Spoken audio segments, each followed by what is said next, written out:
So this is my dehydrator, and I've just used it for the first time. It's really easy to use. You just push on, set your time. I'll go 1 hour. My temperature, I would set,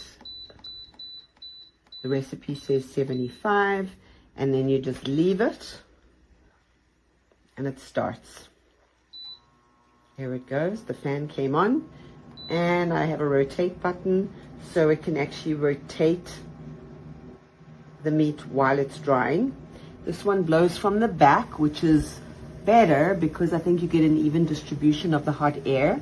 Some of them have a blower from the bottom, and the rotation also helps because it evenly distributes the hot air across the trays. I got about 6 or 7 dehydrator sheets, but I'm actually trying out on a couple of the trays parchment paper just to see how that worked. The dehydrated sheets kind of feel like a silicone, and they're washable. And then the parchment paper you would just chuck away. You would just throw it away. It's very quiet. Kind of purrs like a kitten. And so far, I love it.